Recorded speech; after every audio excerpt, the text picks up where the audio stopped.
Hello dear friends. तो drama के starting में हम लोग अपने ड्रामा की फीमेल लीड जियांग को देखते हैं, जिसको चक्कर आ रहे होते हैं। इतने में उसके पास मिस्टर हु भी आ जाता है। जियांग कहती है कि ये यहाँ पर क्या कर रहा होगा, हो सकता है कि मैं कोई ड्रीम देख रही हूँ। फिर वो हु के साथ वन नाइट स्पेंड करती है एंड नेक्स्ट मॉर्निंग जब जियांग की आँख खुलती है तो वो देखती है कि ये सब कुछ ख्वाब नहीं था, बल्कि ये सब कुछ सच में हो चुका है। फिर वो याद करती है कि ये सब कुछ तो एक बुक में हो रहा था। इसका मतलब है कि मैं एक बुक में आ चुकी हूँ और मैं एक हीरोइन का रोल प्ले कर रही हूँ। उसके साथ साथ हु एक विलन का रोल प्ले कर रहा है और हम दोनों को किसी ने वाइन में ड्रग्स मिलाकर दी थी। उस नॉवेल का तो यही प्लॉट था, लेकिन अब कुछ भी हो जाए मुझे यहाँ से फौरन से निकलना होगा। फिर वो फौरन वहाँ से भागने लगती है, लेकिन इतने में हु उठ जाता है। वो कहता है तुम मुझे शराफत से बता दो कि तुम हो कौन और तुमने ही मेरे वाइन के अंदर ड्रग्स मिलाई थी। तुम क्या करना चाहती थी मुझे बता दो। जियांग कहती है तुमने कहा था कि मैं तुम्हारी लाइफ की सबसे ज्यादा अच्छी लड़की हूँ। फिर वो रोने लग जाती है और कहती है तुम ये सब कुछ इतनी आसानी से कैसे भूल सकते हो। तो हु को लगता है कि हो सकता है कि उसने वाकई में ऐसी कोई बात की हो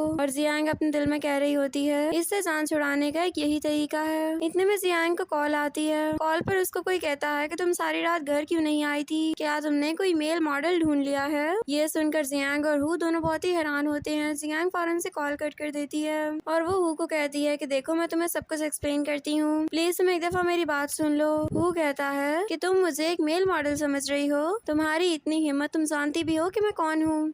तो जियांग सोचती है कि हो सकता है कि ये बहुत ही क्रूअल हो और ये विलन है तो ये किसी की भी जान लेने से घबराएगा भी नहीं, मुझे कोई ना कोई तरीका निकालना ही पड़ेगा। फिर वो उसको हक कर देती है और कहती है देखो ऐसा कुछ भी नहीं है, तुम जानते हो कि मैं तो सिर्फ और सिर्फ एक विक्टिम हूँ। मैं अपनी मॉम और डैड से जान छुड़वाना चाहती थी। वो लोग मुझे ये कह रहे थे कि मैं किसी और को डेट करूँ, इसलिए मैंने बस उनको घर पर ये बता दिया था कि मैं किसी को डेट कर रही हूँ। प्लीज मुझे इस तरह का मत समझना, मैं तुम्हें सच में कह रही हूँ, मैं तुमसे लव करती हूँ। वो उसको कहता है कि ठीक है तुम खड़ी हो जाओ। फिर वो खुद भी खड़ा हो जाता है और अपने दिल में कहता है कि मुझसे तो डॉक्टर ने कहा था कि मुझे एक बहुत ही बुरी हेड इंजरी हुई है जिससे मुझे काफी सारी मेमोरीज खुद ब खुद ही भूल जाएंगी, तो इसलिए अभी मुझे इस बात पर फोकस नहीं करना चाहिए कि ये लड़की सच बोल रही है या फिर झूठ। अभी मैं इसको किसी भी सूरत में जाने नहीं दे सकता हूँ। फिर उसके बाद वो जियांग से कहता है तुमने कहा था कि हम दोनों कपल हैं, तो मैं तुम्हें एक और बात बता दूं कि मुझे बहुत ही बुरी इंजरी हुई है जिसकी वजह से मुझे केयर की बहुत ही ज्यादा जरूरत है। मैं चाहता हूँ कि तुम मेरे साथ रहो और मेरी देखभाल करो। जियांग तो ये सुनकर बहुत ही ज्यादा हैरान हो जाती है। वो कहती है कि मैं ये सब कुछ कैसे करूंगी। वो कहता है कि क्या हुआ, कोई मसला है तुम्हें। जियांग कहती है कि नहीं मुझे तो कोई मसला नहीं है, ठीक है मैं तुम्हारे साथ रह लूंगी। और फिर हु अपने कपड़े चेंज करने के लिए चला जाता है और इतने में जियांग अपने मोबाइल पर हु का नंबर सेव कर लेती है। जब हु वापस आता है तो वो कहता है कि अब हम लोगों को चलना चाहिए। जियांग कहती है हम लोग किधर जाएंगे।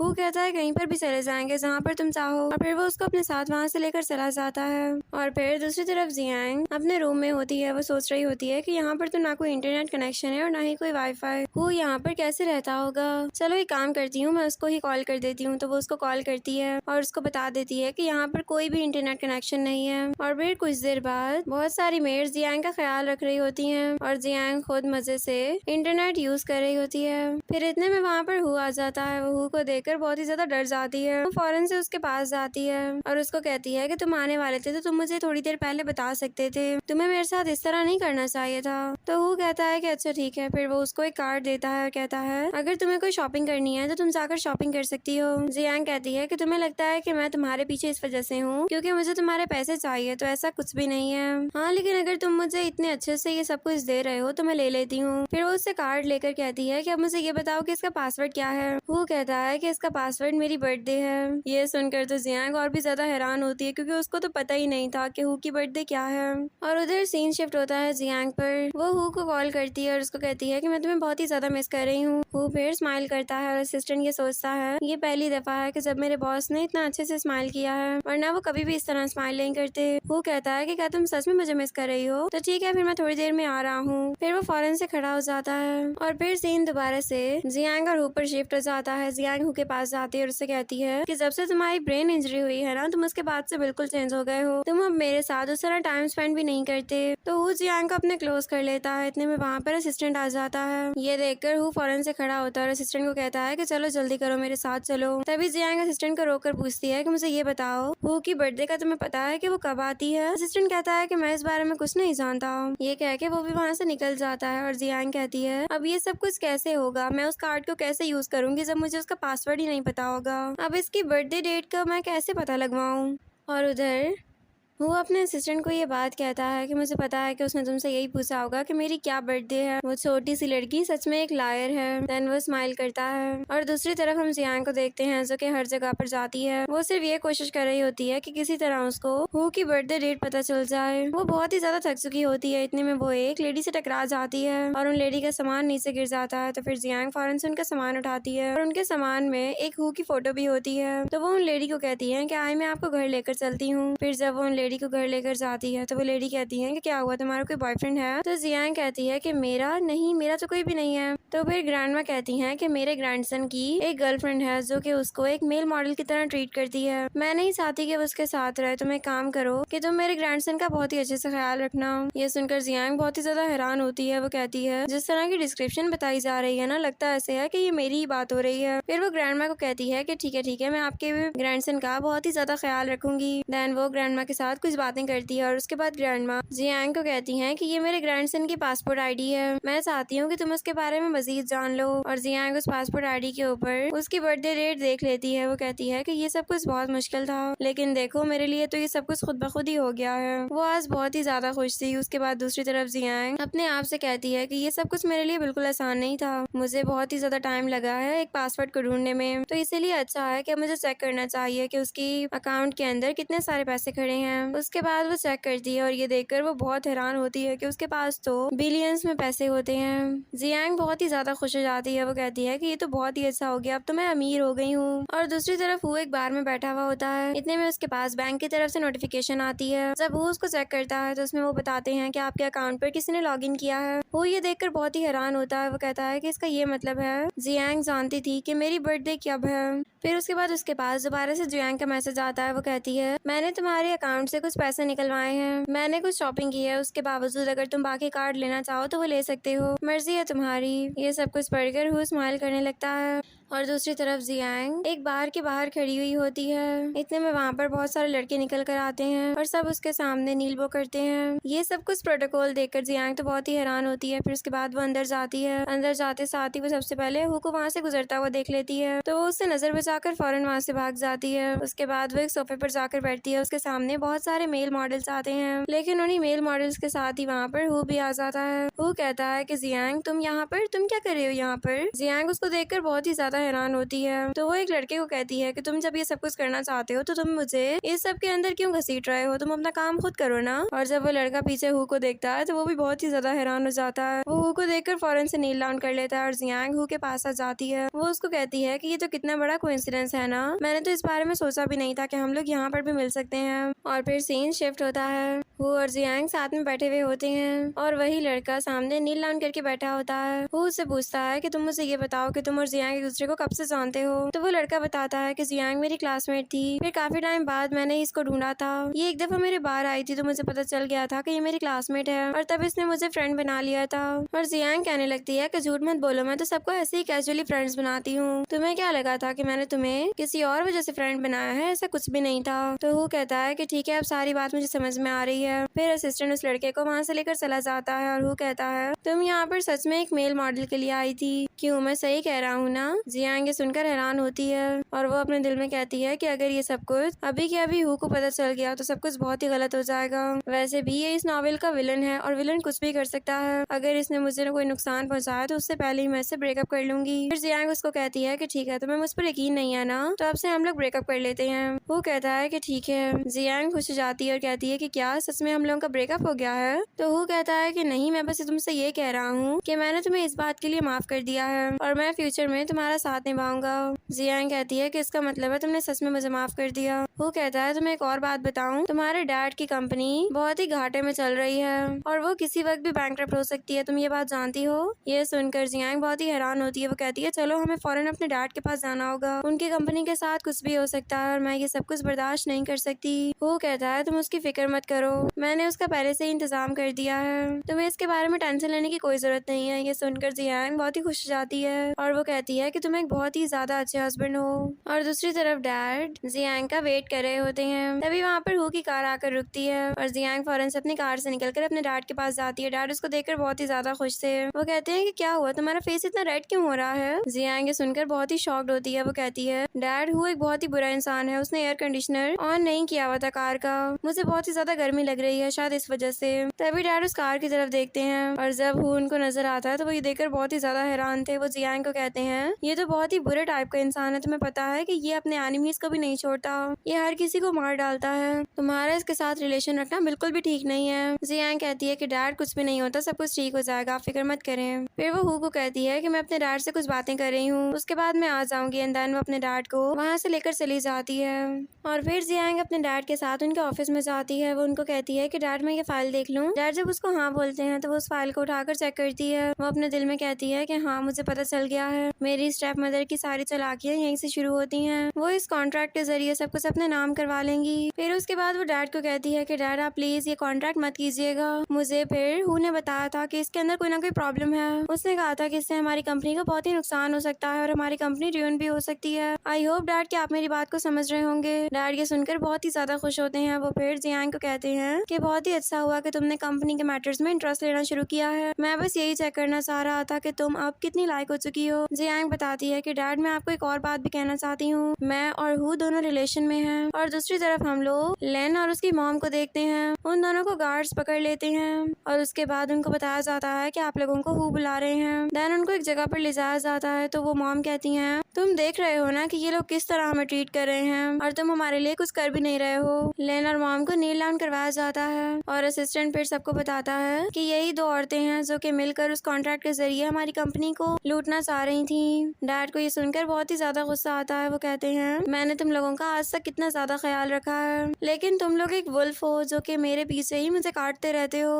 अब तुम यहाँ पर अपनी बेटी को लो और यहाँ से दफा हो जाओ, मुझे तुम दोनों की शक्ल भी नहीं देखनी है। फिर उसके बाद गार्ड्स उनको वहाँ से लेकर चले जाते हैं और डैड फिर जियांग को थैंक्स करते हैं। वो कहते हैं कि तुम्हारा बहुत शुक्रिया, तुम्हारी वजह से ही मैं ये सब कुछ कर पा रहा हूँ, तुमने आज बहुत ही अच्छा काम किया है। तो फिर हु कहता है कि जियांग अब हमें चलना चाहिए। डैड कहते हैं कि जियांग किधर जाएगी? जियांग कहती है कि डैड मैं हु के साथ रहती हूँ, लेकिन आप फिक्र मत करें, जब आप अपनी कंपनी के कामों से फ्री हो जाएंगे ना तो मैं आपके पास वापस आ जाऊंगी। डैड ये सुनकर शॉक्ड हो जाते हैं। वो कहते हैं कि मैं बिल्कुल फ्री हूँ और तुम कहीं पर भी नहीं जा रही हो, मैं हमेशा तुम्हारे साथ हूँ और तुम्हें कोई भी बुली नहीं कर सकता है, तुमने किसी की भी बातों में नहीं आना, समझ आ रही है ना तुम्हें? फिर जियांग हु के पास चली जाती है। वो कहती है कि डैड मैं आपसे दोबारा मिलूंगी, ये कह के वो हु के साथ बाहर निकल जाती है। जब वो दोनों बाहर आते हैं तो हु कहता है कि तुमने अपने डैड को ये बात क्यों नहीं बताई कि हम दोनों एक दूसरे को डेट कर रहे हैं, तुम्हें ये बात अपने डैड से नहीं छुपानी चाहिए थी। जियांग कहती है मैंने ये सब कुछ तुम्हारी वजह से किया है, मैं नहीं चाहती थी कि कोई तुम्हारे ऊपर उंगली उठाए, अब सब कुछ छोड़ो और घर चलो। फिर जब वो दोनों घर वापस आते हैं तो हु शावर लेने के लिए गया हुआ होता है और जियांग कहती है वैसे तो ये विला बहुत ही ज्यादा बड़ा है, लेकिन मुझे ये बात समझ में नहीं आती कि यहाँ पर सिर्फ एक ही बेडरूम क्यों है, मैं किसी और रूम में भी तो रुक सकती थी ना।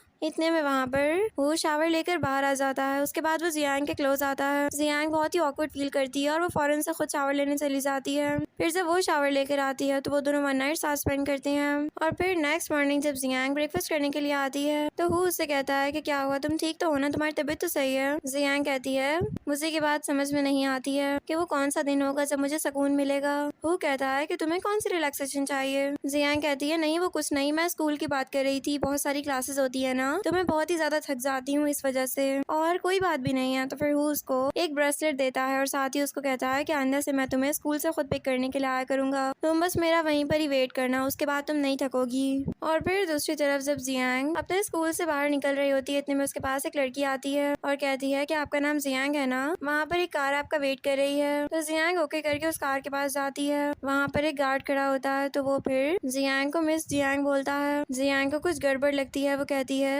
हु के गार्ड्स तो मेरा नाम नहीं लेते थे, वो तो मुझे मैडम कहकर बुलाते थे और इसने मुझे मिस जियांग बोला है, यानी कुछ ना कुछ गड़बड़ है। फिर वो फौरन वहाँ से भागने लगती है, लेकिन इतने में वो गार्ड जियांग को बेहोश कर देता है और कार में डाल देता है। और इधर हु उसका काफी देर से वेट कर रहा होता है। इतने में वो असिस्टेंट को कहता है कि चेक करो कि जियांग किधर है। असिस्टेंट जियांग की लोकेशन चेक करता है और बताता है कि वो अपने स्कूल में नहीं है। और जब हु के पास किडनैपर्स की कॉल आ जाती है, वो उसको कहते हैं तुम्हारी वाइफ हमारे पास है और अगर तुम्हें वो चाहिए तो तुम जहाँ पर हम तुम्हें बुलाएं वहीं पर अकेले आना, किसी को अपने साथ मत लाना और चालाकी करने की तो कोशिश भी मत करना।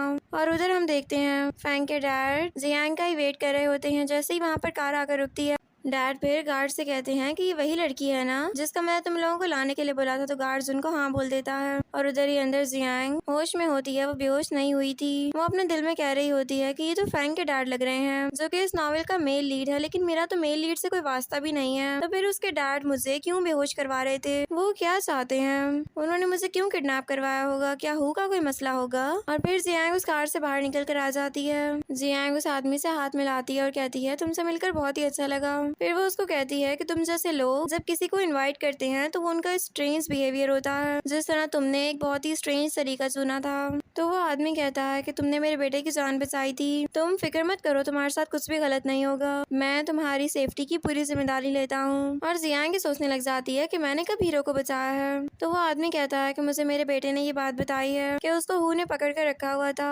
और तभी हु के पास किसी की कॉल आई थी। जब हु ने वो कॉल सुनी तो उसने फौरन से उस लड़के को छोड़ दिया और मेरे बेटे ने पता करवाया तो वो कॉल तुम्हारी तरफ से आई थी। तुम्हारी तरफ से मेरा बेटा उस दिन प्रोटेक्ट किया जा चुका था, इसीलिए तुम फिक्र मत करो, तुम भी प्रोटेक्ट हो। तो फिर जियांग को याद आता है कि उसने सच में हु को एक दफा कॉल की थी और उसको समझ में आ जाती है कि उस वक्त इस नॉवेल का हीरो उसके पास था जो कि उसको मारने वाला था।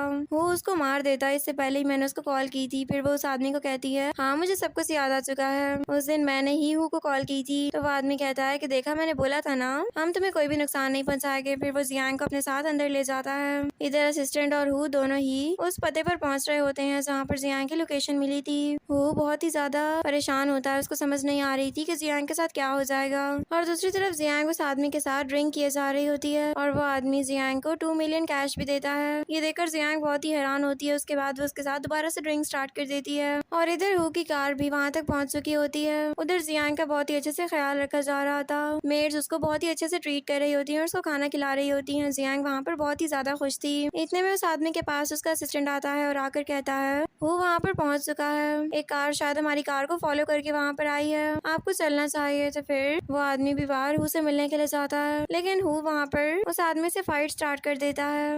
वो उससे पूछता है कि मुझे शराफत से बता दो कि वो लड़की किधर है। वो आदमी कहता है कि मैं नहीं जानता और अगर मैं जानता भी हूँ तो तुम्हें नहीं बताऊंगा। इतने में असिस्टेंट फिर हु को खुद ही बता देता है कि वो अभी एक रूम में एंटर हुई है। तो हु अपने आदमियों के साथ उसी तरफ चला जाता है। फिर जब हु वहाँ पर पहुँचता है और जैसे ही वो डोर्स ओपन करता है तो वो देखता है कि जियांग का तो बहुत ही अच्छे से ट्रीटमेंट हो रहा था। ये देखकर वो बहुत ही ज्यादा हैरान होता है और जियांग भी उसको वहाँ पर देखकर बहुत ही हैरान थी। वो भागते हुए उसके पास आती है और उसको कहती है शुक्र है कि तुम यहाँ पर आ गए हो, वरना मैं तो बहुत ही ज्यादा डरी हुई थी। मैंने कह रही थी कि पता नहीं मेरे साथ क्या हो जाएगा, शुक्र है कि तुमने मुझे जल्दी ढूंढ लिया। और असिस्टेंट ये सोच रहा होता है कि हु ने आज तक कभी भी इस लड़की के साथ कोई भी बदतमीजी नहीं की है, पता नहीं क्यों, लेकिन मुझे ऐसा लग रहा है कि मेरे बॉस को लव हो गया है। लेकिन क्या ऐसा हो सकता है?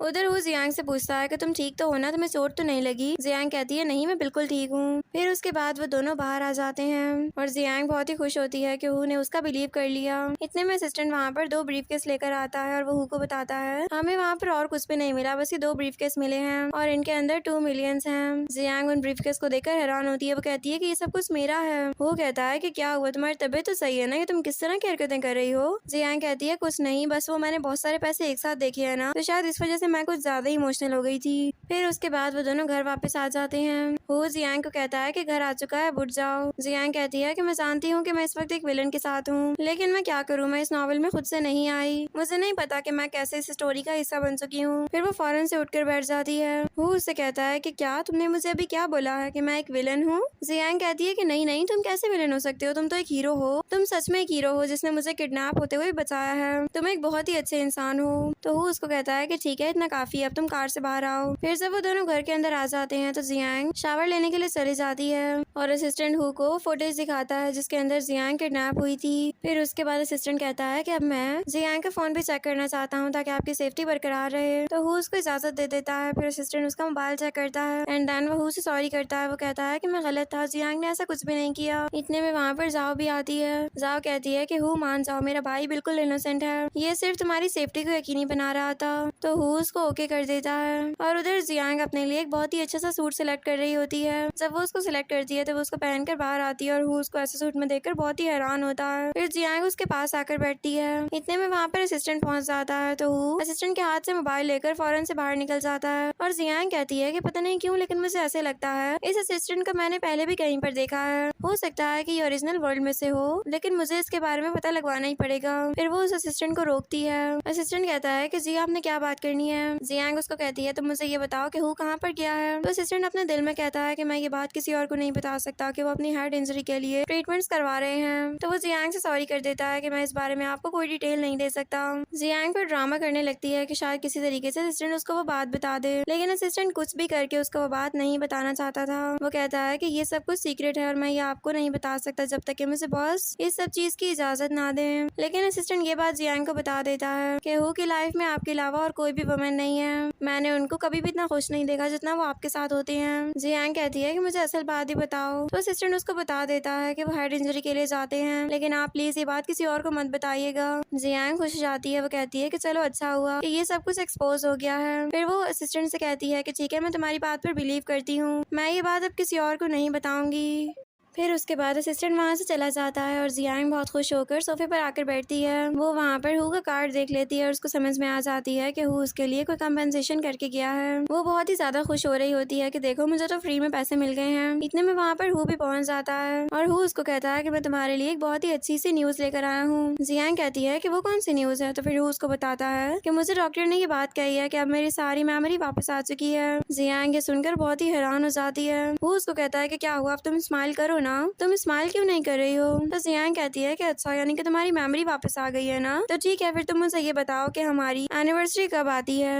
ये छोड़ो, मुझे ये बताओ कि मेरी बर्थडे डेट कब है। लेकिन हु कुछ भी नहीं बता पाता। तो जियांग कहती है देखो तुम्हें तो कुछ भी याद नहीं है और अभी तुम कह रहे हो कि तुम्हारी सारी मेमोरी वापस आ गई है। मुझे तुमसे अब बात ही नहीं करनी है क्योंकि तुम्हें तो कुछ याद तक नहीं है। कुछ दिनों में तुम ये भी भूल जाओगे कि मैं कौन हूँ। फिर वो गुस्से में वहाँ से जाने लगती है। इतने में हु उसको अपने क्लोज करता है और असिस्टेंट वहाँ पर पहुँच जाता है। असिस्टेंट वहाँ पर आकर हु को बताता है कि हमारे पास एक पीस ऑफ लैंड है जो कि अब हमें सेल कर देना चाहिए क्योंकि अब उसकी इतनी वैल्यू नहीं रही है। तो इस बारे में हु भी कुछ सोचने लगता है। तभी जियांग कहती है कि वो पीस ऑफ लैंड मैं खरीदना चाहती हूँ क्योंकि मुझे मेरे डैड ने बताया था कि फ्यूचर में उसकी बहुत ही ज्यादा प्राइस बढ़ने वाली है और वो काफी प्रॉफिटेबल होने वाला है। तो हु उसको ओके कर देता है और फिर दूसरी तरफ जियांग हु के साथ अपने घर से बाहर निकल आती है। वो हु को बताती है कि देखो ये लैंड हमारे लिए बहुत ही ज्यादा इम्पोर्टेंट है और हमें कुछ भी करके इसको लेना ही होगा। अब तुम स्माइल करो और हम लोगों को चलना चाहिए। फिर उसके बाद दूसरी तरफ डायरेक्टर जाओ कब से हु का वेट कर रहे होते हैं। जब हु वहाँ पर आता है तो जियांग उसको कहती है तुम स्माइल करके मिलो उनसे। तो फिर हु स्माइल करता है और उसको देखकर जाओ तो बहुत ही डर जाते हैं। वो अपने दिल में कहते हैं कि ये पहली दफा हुआ है जब हु ने स्माइल की है। फिर उसके बाद वो सब लोग हु के ऑफिस में बैठे हुए होते हैं। हु कहता है कि अब आपको साइन कर देना चाहिए। जाओ बहुत ही ज्यादा डरे हुए होते हैं। वो फौरन से उस फाइल के ऊपर साइन करते हैं और वहाँ से भागने की करते हैं और जियांग तो बहुत ही ज्यादा खुश हो जाती है। वो कहती है कि ये सारे पैसे वैसे तो हु को मिलेंगे लेकिन उसके पैसे भी तो मेरे पैसे ही है ना, तो इसमें हमें शायद कोई मसला नहीं होने वाला। फिर तभी असिस्टेंट कहता है कि हु आपने एक पार्टी पर जाना है। हु कहता है कि जियांग मुझे तुम बताओ कि तुम जाओगी। तो जियांग सोचती है कि पार्टी में तो ये सीन हुआ था कि एक लड़की आई थी जिसने कहा था कि वो हु की गर्लफ्रेंड है और तब वहाँ पर सब लोगों ने उसकी बात पर बिलीव कर लिया था, लेकिन इस दफा मैं ऐसा कुछ भी नहीं होने दूंगी। फिर वो वहाँ पर जाने के लिए फौरन से मान जाती है और दूसरी तरफ हम लोग उसी पार्टी का सीन देखते हैं जहाँ पर हु और जियांग साथ में होते हैं और सब लोग उनको देखकर यही कह रहे थे कि हु तो आज तक किसी भी लड़की के साथ नहीं होता, तो ये कौन सी लड़की है कि हु उसके साथ इतने मजे से घूम रहा है। सब लोग आज बहुत ही ज्यादा हैरान होते हैं और हु सबको यही कह जा रहा था कि ये मेरी वाइफ है। जियांग ये सुनकर बहुत ही हैरान होती है। वो कहती है कि मैंने तुमसे कहा था कि तुम हर किसी को ये बात कहना कि मैं तुम्हारी जीएफ हूँ, तुम ये वाइफ वाला चक्कर क्यों चला रहे हो। लेकिन खैर सब कुछ छोड़ो, हम लोगों को ड्रिंक करनी चाहिए। फिर वो दोनों बहुत सारी ड्रिंक कर लेते हैं और हु ड्रंक हो जाता है। तो जियांग उसको रूम में लेकर जाती है। वो उसका मोबाइल चेक करने लगती है। तो फिर हु कहता है कि यानी तुम्हें मुझ पर यकीन नहीं है, तुम्हें लगता है कि मैं किसी और लड़की से बातें करता हूँ, ये ऐसी बात है ना, तो तुम्हें मैं बता दूं कि ऐसी बात बिल्कुल भी नहीं है। जियांग जियांग कहती है नहीं नहीं मुझे तुम पर यकीन है, मैं तो बस सब कुछ वैसे ही चेक कर रही थी। उसके बाद वो जियांग को देखती है और उसके क्लोज आने लगती है, लेकिन तभी हु फौरन वहाँ से भागता है। उसको वोमिटिंग स्टार्ट हो जाती है और नेक्स्ट सीन में असिस्टेंट जब हु के रूम में जाता है तो वो हु को जाकर बताता है कि आपको आज फिर से एक इवेंट पर जाना पड़ेगा, ये बहुत ही ज्यादा इंपॉर्टेंट है। तो हु कहता है कि ठीक है हम लोग को चलना चाहिए और जियांग भी हु को मना नहीं करती। तो फिर असिस्टेंट कहता है ये सब कुछ हो क्या रहा है, जियांग को तो उसको मना करना चाहिए था। उसको डर नहीं लग रहा कि पार्क उसकी हकीकत को बयान कर देगा, अगर उसकी रियलिटी सामने आ जाएगी तो फिर हु की नजर में उसकी क्या अहमियत रह जाएगी। लेकिन ये भी हो सकता है कि ये सब कुछ सिर्फ मेरा वहम हो, ऐसा कुछ भी ना होने वाला हो। फिर वो हु के साथ वहाँ से चला जाता है और दूसरी तरफ हु ली के साथ बैठा हुआ होता है। ली उसको कहता है कि तुम्हारे हाथ में ये जो बैंड है ये तो कोई फीमेल बैंड लग रहा है, इसका मतलब ये है कि तुम रिलेशन में हो। वैसे तुम मुझे मेरी सिस्टर इन लॉ से कब मिलवा रहे हो। ये सारी बातें हु को बहुत अजीब लगती हैं और उसको अब जियांग पर थोड़ा शक होने लगता है। और उधर असिस्टेंट यही बात हु से करता है। वो कहता है मुझे किडनैपिंग के बारे में अभी तक ये बात नहीं पता चली कि उसको किडनैप किया क्यों गया था।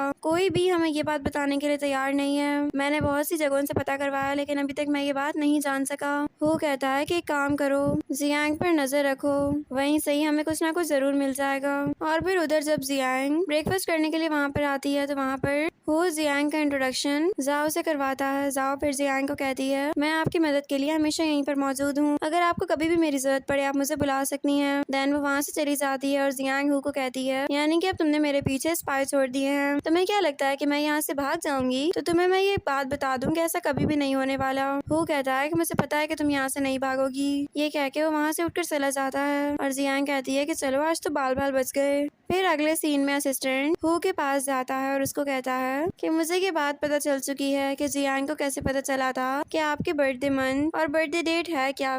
तो हु फिर उस फाइल को पढ़ता है और ये सब कुछ पढ़ने के बाद वो बहुत ही ज्यादा गुस्से में आ गया था। फिर जब जियांग उसके पास आती है तो वो जियांग को कहता है कि ये फाइल पढ़ो और मुझे एक्सप्लेन करो कि ये सब कुछ है क्या। जियांग उस फाइल को पढ़ती है और वो बहुत ही हैरान थी। फिर वो हु के पास आकर बैठती है और उससे कहती है देखो मैं सिर्फ रोड पर थी, वहाँ पर मैं एक ओल्ड लेडी से टकरा गई थी, मैं उनको घर पर छोड़ने के लिए गई और तभी मुझे पता चला कि वो तुम्हारी ग्रैंड माँ है। ये सब कुछ बिल्कुल ही कोइंसिडेंस था, मैं कुछ भी नहीं जानती थी। हु कहता है कि तुम मुझे ये बताओ कि तुमने मेरी बर्थडे डेट कैसे पता की। तो जियांग सोचती है कि अब इस बारे में मैं इसको क्या बात करूँ। तो वो फौरन से कह देती है कि हाँ वो तो मुझे डॉक्टर पार्क ने बताई थी, मैं उनसे मिलने के लिए गई थी ना तब उन्होंने मुझे बताया था। फिर वो अपने दिल में कहती है कि जब मुझे मरना ही है तो मैं अकेले क्यों मरूं, डॉक्टर पार्क आप इंतजार करें मेरा, अब हम दोनों इकट्ठे ही मरेंगे।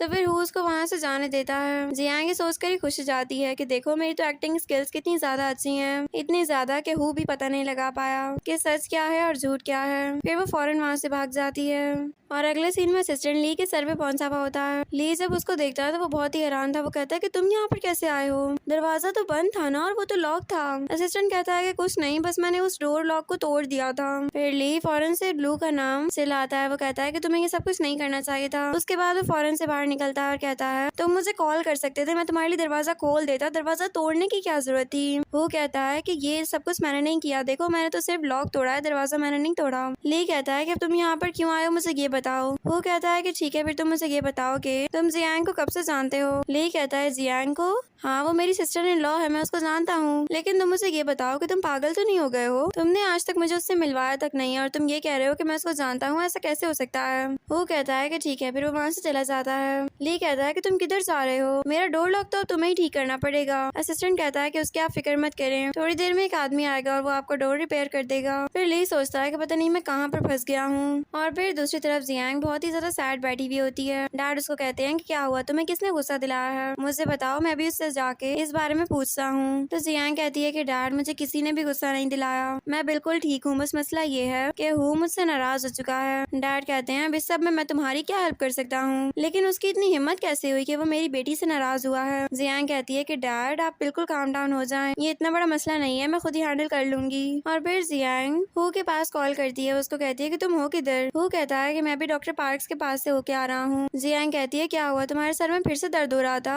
हु कहता है कि नहीं अब मैं बिल्कुल ठीक हूँ। जियांग सुनकर खुश हो जाती है और उसको कहती है कि ठीक है, फिर डैड ने हम लोगों के लिए डिनर प्लान किया, तुम जल्दी आ जाना। ये कह के वो कॉल कट कर देती है। और फिर डैड उधर जियांग को कहते हैं देखो तुम्हें इस इंसान से ना शादी नहीं करनी चाहिए, क्योंकि ये मुझे एक फेक इंसान लग रहा है, तुम्हें शादी के लिए किसी और लड़के को चूज करना चाहिए। जियांग कहती है कि डैड आप ये क्या बातें किए जा रहे हैं, मुझे इस बारे में कोई बात भी नहीं करनी है, कह के वो फौरन वहाँ से निकल जाती है। फिर जब डैड बाहर जाते हैं तो वो देखते हैं वहाँ पर हु का असिस्टेंट आया हुआ था। असिस्टेंट कहता है कि मैं यहाँ पर जियांग को लेने के लिए आया हूँ। तो डैड फिर जियांग को वॉइस मैसेज करते हैं। वो उसको कहते हैं कि तुम आराम से सोकर उठोगी तो हम दोनों साथ में ब्रेकफास्ट करेंगे, फिर उसके बाद हम लोग शॉपिंग पर जाएंगे, अच्छा सा हम लोग लंच करेंगे, फिर हम लोग आउटिंग पर जाएंगे और रात को डिनर भी करेंगे। फिर वो असिस्टेंट को कहता है कि देखो मेरी बेटी आज बिल्कुल भी फ्री नहीं है, तुम उसको नहीं लेकर जा सकते। ये कह के वो वहाँ से चले जाते हैं और असिस्टेंट ये सारी बात हु को बता देता है। वो फिर डैड से मिलने के लिए पहुंच जाता है।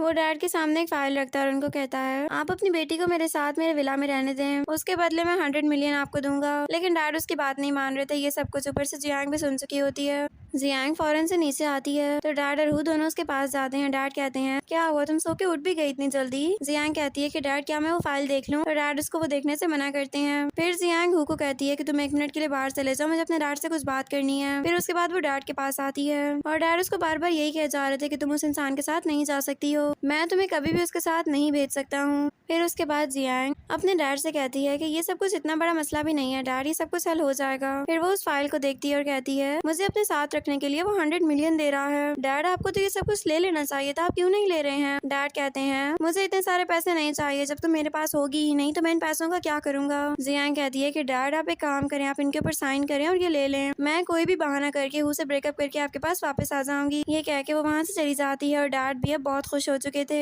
देन जियांग हु के पास जाती है और हु से कहता है कि क्या हुआ, तुम्हारे डैड ने इस पर साइन कर दिया ना? जियांग कहती है कि हाँ डैड ने तो इस पर साइन कर दिया, लेकिन मैं तुम्हें एक बात बता दूं कि अब मैं रोज रोज भी तुम्हारे घर पर नहीं रह सकती हूँ और हम दोनों को ये बात समझनी होगी। ये सुनकर हु को बहुत ही ज्यादा गुस्सा आता है और वो फौरन कार में बैठ के वहाँ से चला जाता है। और फिर दूसरी तरफ जियांग जाओ के साथ फैंग के डैड से मिलने के लिए आती है। जब मेड उनको अंदर आने की इजाजत देती है तो वो दोनों अंदर चली जाती हैं और उधर असिस्टेंट जाकर ये सारी बात हु को बता देता है कि इस दफा उसकी दोबारा लोकेशन वहीं पर ही ट्रेस हो रही है, शायद वो दोनों वहीं पर ही हैं। जाओ भी उसके साथ ही है तो हु कहता है अगर जाओ उसके साथ है तो उसको कुछ भी नहीं हो सकेगा, लेकिन हमें फिर भी वहाँ पर जाना चाहिए और देखना चाहिए। इधर जियांग बैठी हुई होती है, इतने में वहाँ पर वही आदमी दोबारा से आ जाता है। वो कहता है कि तुम मेरे सन की सेवियर हो, इसीलिए मैं तुम्हारी रिस्पेक्ट करता हूँ। क्या हुआ, इस दफा तुम्हें कौन सा काम है मुझसे? तो जियांग कहती है कि इस दफा मैं तुमसे एक बहुत ही अहम बात करने आई हूँ। इतने में वहाँ पर एक असिस्टेंट आता है और वो उस आदमी को बताता है कि हु नीचे आया हुआ है। वो आदमी फिर जियांग को कहता है कि हु को तुमने बुलाया है ना, इस दफा तुम कौन सा प्लान करना चाहती हो? जियांग कहती है कि उसको सिर्फ मेरी फिक्र हो रही होगी इसलिए वो आ गया होगा, वरना मैंने उसको बिल्कुल भी नहीं बुलाया। अगर आप चाहें तो आप जानकर उससे पूछ सकते हैं। फिर जियांग जाओ से पूछती है कि उसको कैसे पता चला कि मैं यहाँ पर हूँ, मैंने तो उसको कुछ भी नहीं बताया था। तो जाओ कहती है कि मैंने भी उनको कुछ नहीं बताया था, मुझे नहीं पता ये बात। तो वो आदमी कहता है कि मुझे समझ में आ चुका है कि वो हर जगह पर आपको क्यों ढूंढ लेता है, हो सकता है कि उसने आपके पास कोई ट्रैकर रखा हुआ हो। तो फिर जियांग फौरन से अपने उस नेकलेस को और फिर एक ब्रेसलेट को देखती है जो कि उसने पहना हुआ था और उसको समझ में आ चुका था कि उसने इन चीजों की मदद से उस पर नजर रखी हुई है कि वो कब कहाँ पर जाती है और क्या काम करती है। जियांग को सब कुछ देखकर बहुत ही गुस्सा आता है। वो उस आदमी को कहती है वो आपको कुछ भी नहीं कहेगा, मैं उससे खुद बात करने के लिए जाती हूँ। ये कहकर वो फौरन वहाँ से निकल जाती है। देन जियांग हु के पास जाती है। जियांग बहुत ही गुस्से में थी। वो हु को कहती है कि क्या हुआ, अब तुम्हें क्या मसला है? तुम्हें दोबारा ये लग रहा होगा कि मैं फिर से किडनैप हो चुकी हूँ। मैं तुम्हें एक बात बता दूं कि वो आदमी मुझे किडनैप नहीं करके लाया था यहाँ पर, वो बस मुझे अपने बेटे का सेवियर समझता है और वो 2 मिलियन भी उस आदमी ने मुझे इस वजह से दिए थे। मैंने सोचा कि तुम्हें बता दूं, वरना इसके बाद तुम्हें दोबारा मुझ पर शक होता रहेगा और तुम मेरे पीछे इसी तरह जासूस छोड़ते रहोगे। आई होप कि अब तुम्हें मेरी बात समझ में आ चुकी होगी। फिर वो असिस्टेंट को कहती है कि हम लोगों को घर चलना चाहिए। फिर असिस्टेंट उन लोगों को घर लेकर जाता है। वो फिर जियांग को कहता है कि मैं तुम्हारे साथ अंदर नहीं आ सकता क्योंकि इस वक्त मुझे किसी और काम से भी जाना है। तो जियांग कहती है कि मैंने तुमसे कहा भी नहीं है कि तुम अंदर आओ, मैं घर के अंदर खुद जा सकती हूँ और मुझे यहाँ पर किसी की भी असिस्टेंट की कोई जरूरत नहीं है, मैं अपने सारे काम खुद कर लूंगी। ये कह के वो फौरन वहाँ से निकल जाती है। तभी हु के पास जाओ का मैसेज आता है जिसमें वो उसको बताती है कि जियांग इस वजह से नाराज है क्योंकि वो जान चुकी है कि तुमने उसके करीब कोई ट्रैकर रखा हुआ है जिसकी वजह से तुम उसकी लोकेशन ट्रेस कर सकते हो। उनको ये बात सब कुछ सुनकर बहुत ही ज्यादा गुस्सा आया था और शायद वो तुमसे इसी वजह से नाराज होंगी। फिर हु को समझ में आ चुका होता है कि असल मसला क्या है। फिर हु कार से बाहर निकलता है और जियांग का हाथ पकड़ लेता है। जियांग कहती है कि मैं घर के अंदर जाना चाहती हूँ, मेरा हाथ छोड़ो, मुझे जाना है और दोबारा प्लीज कभी भी मेरा रास्ता रोकने की कोशिश भी मत करना, वरना तुम्हारे साथ कुछ बहुत बुरा हो सकता है। ये कह के वो फौरन वहाँ से चली जाती है और उधर जियांग बहुत ही ज्यादा सैड बैठी हुई थी। तभी डैड वहाँ पर पहुँच जाते हैं और सारी लाइट्स ऑन कर देते हैं। वो कहते हैं कि तुम यहाँ पर आई हो तो लाइट्स तुमने क्यों ऑन नहीं की? फिर वो जियांग के पास आते हैं और कहते हैं कि तुम्हें तुम्हें किसी ने कुछ कहा है क्या? अगर किसी ने भी तुम्हें कुछ कहा है ना तो मुझे फौरन से बताओ। तो जियांग कहती है कि मैं अब उस आदमी के साथ मजीद नहीं रह सकती हूँ, मैं उसके साथ अब ब्रेकअप करना चाहती हूँ। ये सुनकर डैड बहुत ही खुश हो जाते हैं, लेकिन वो ऐसे एक्ट करते हैं जैसे उनको बहुत ही ज्यादा दुख हो इस हर बात का। और जियांग कहती है कि डैड आपको इतना उदास होने की कोई जरूरत नहीं है, मैं बिल्कुल ठीक हूँ, मैं बहुत खुश हूँ। और फिर उसके बाद जियांग जाओ के पास जाती है। वो उसको कहती है कि मैंने तुम्हारी सैलरी तुम्हारे अकाउंट में भेज दी है। फिर वो साथ ही उसको एक बैग देती है और कहती है ये भी हु को वापस कर देना, मैं उसको कॉल करके बाकी सब कुछ भी समझा दूंगी। जाओ कहती है कि ये सब कुछ आप सिर्फ उस ट्रैकर की वजह से कर रही है ना? जियांग कहती है कि नहीं, मैं ये सब कुछ उस ट्रैकर की वजह से नहीं कर रही हूँ, बल्कि मैं सच में बहुत थक चुकी हूँ, मुझे अब उसके साथ कोई रिलेशन नहीं रखना। जियांग आज बहुत ही सैड लग रही थी। फिर दूसरी तरफ जियांग खाना खा रही होती है और डैड उसके सामने खाना ला कर रख रहे होते हैं। वो कहते हैं कि देखो ये खाना मैंने कैसे बनाया है, फौरन से चखो और मुझे बताओ। जियांग कहती है कि डैड आप मेरे लिए ये सब कुछ मत करें। डैड कहते हैं वो सब कुछ छोड़ो और खाना ट्राई करो कैसा बना है। फिर जियांग खाने को टेस्ट करती है और कहती है कि ये तो बहुत ही डिलीशियस है, आप एक बहुत ही अच्छे कुक हैं। फिर इतने में जियांग के पास हु की कॉल आती है तो वो वहाँ से उठकर चली जाती है। इधर हु वही सारे गिफ्ट्स और ब्रेसलेट और बाकी सारी चीजें देख रहा होता है जो कि जियांग ने उसको वापस कर दी होती हैं। फिर वो जियांग को कॉल करता है और जियांग उसको कहती है मुझे पता था कि तुम मुझे कॉल जरूर करोगे, लेकिन मैं बस तुम्हें ये कहना चाहती थी कि हम लोगों को अब ब्रेकअप कर लेना चाहिए, शायद हमारा रिलेशन यहीं तक ही सही था, मैं इससे ज्यादा तुम्हारे साथ कनेक्टेड नहीं रह सकती हूँ। मैंने तुम्हारे कार्ड तुम्हें वापस कर दिए हैं और जितने पैसे मैंने खर्च किए थे वो भी मैंने तुम्हारे अकाउंट में भेज दिए हैं, अब तुम एंजॉय करो अपनी लाइफ को। ये कह के वो कॉल कट कर देती है। वो बहुत ही ज्यादा सैड हो जाता है और फिर जियांग को सॉरी का मैसेज भी करता है और जियांग वो मैसेज पढ़ के अपने दिल में कहती है कि तुम मेरे साथ एक ट्रैकर लगा देते हो ताकि तुम जान सको कि मैं कहाँ कहाँ पर जा रही हूँ। जब तुम्हें मुझ पर यकीन है ही नहीं तो हमारे इस रिलेशन का क्या फायदा, अब मैं दोबारा तुम्हारे पास कभी भी नहीं आऊंगी। देन जियांग अपने डैड के साथ खाना खा रही थी, तभी उसको स्टमक अटैक होने लगता है। वो डैड को कहती है कि मेरे पेट में बहुत दर्द हो रहा है डैड। डैड कहते हैं कि अजीब तो मुझे भी बहुत लग रहा है। तभी डैड बेहोश हो जाते हैं और तभी जियांग भी बेहोश हो जाती है। जाओ वहाँ पर आती है और ये सब कुछ देखकर वो बहुत ही हैरान थी। फिर दूसरी तरफ हॉस्पिटल में हु जियांग के पास बैठा होता है। हु कहता है इन दोनों के साथ क्या हुआ था? जाओ कहती है कि इन दोनों को फूड पॉइजनिंग हो गई थी। जियांग के डैड ने खाना बनाया था, शायद उसकी वजह से उन दोनों ने वो खाना बहुत ही पेट भर कर खाया था और लगता है कि ये सब उसी का ही असर है। इतने में जियांग को होश आ जाता है और वो हु को देखकर कहती है कि क्या ऐसा कैसे हो सकता है, मुझे लगता है कि मुझे हेलुसिनेशंस हो रहे हैं। इतने में वहाँ पर पार्क भी आ जाता है और कहता है क्या तुम्हें मेरी स्किल्स पर बिल्कुल भी यकीन नहीं है? देखो तुम्हें कोई हेलुसिनेशंस नहीं हो रहे, तुम बिल्कुल ठीक हो। जियांग कहती है कि पार्क तुम यहाँ पर,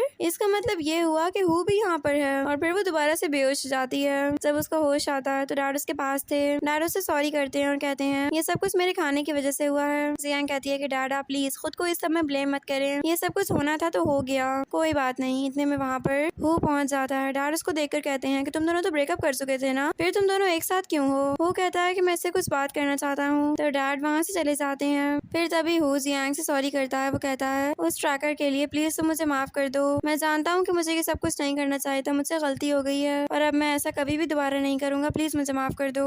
जियांग कहती है कि अब तुम मेरे बीएफ नहीं रहे हो, जब तुम्हें मुझ पर यकीन ही नहीं है तो इस रिलेशन का क्या फायदा।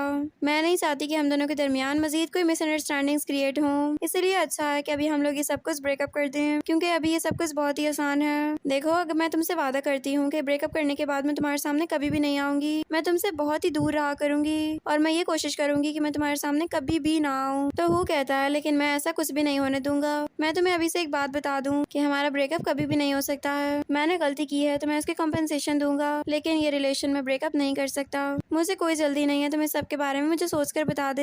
और फिर हु जियांग का बहुत ही ज्यादा ख्याल भी रख रहा होता है। इतने में वहाँ पर डैड आ जाते हैं और हु वहाँ से चला जाता है। डैड फिर जियांग को कहते हैं कि तुम इसके साथ क्यों हो, तुम लोगों का तो ब्रेकअप हो गया था ना। जियांग कहती है कि डैड ब्रेकअप हो गया था लेकिन फिर से पैचअप भी हो गया और आप जानते हैं कि उसने मुझे अपना ये कार्ड भी दिया है और इसके अंदर बहुत सारे जीरोज हैं। डैड को सब कुछ सुनकर बहुत ही गुस्सा आ रहा होता है। वो अपने दिल में कहते हैं इसका मतलब ये हुआ कि मुझे बहुत सारे पैसे कमाने होंगे ताकि मेरी बेटी उस इंसान को छोड़कर मेरे पास वापस आ जाए, मैं इसकी कहीं और शादी करना चाहता हूँ। फिर वो फौरन वहाँ से चले जाते हैं। दूसरी तरफ जियांग अपने घर वापस आ चुकी होती है। डैड जब जियांग को देखते हैं वो बहुत ही खुश थे। वो जियांग से कहते हैं कि तुम यहाँ पर खुद आई हो, मुझे बहुत अच्छा लग रहा है। फिर तभी डोरबेल रिंग होती है और डैड जैसे ही डोर ओपन करते हैं तो सामने ही हु खड़ा हुआ था। डैड हु को देखकर उसको डांटने लग जाते हैं, लेकिन जियांग कहती है डैड इसने हमारी बहुत हेल्प की है, कोई बात नहीं, हमारे साथ आ सकता है। फिर डैड को भी उसको बुलाना ही पड़ जाता है अंदर। और दूसरी तरफ जियांग जाओ से मिलती है। जाओ जियांग को ये बात बताती है कि अब बॉस आपके ऊपर बिल्कुल भी नजर नहीं रख रहे, अब उनको आप पर पूरा बिलीव है, वो आपसे बहुत ही ज्यादा खुश हैं। ये सुनकर जियांग बहुत भी हैप्पी हो जाती है और दूसरी तरफ जियांग अपने घर में होती है। इतने में उसके कर्टेन्स हिलने लगते हैं। जैसे ही उन कर्टेन्स के पास जाकर उनको हटाती है, वहाँ पर हु था।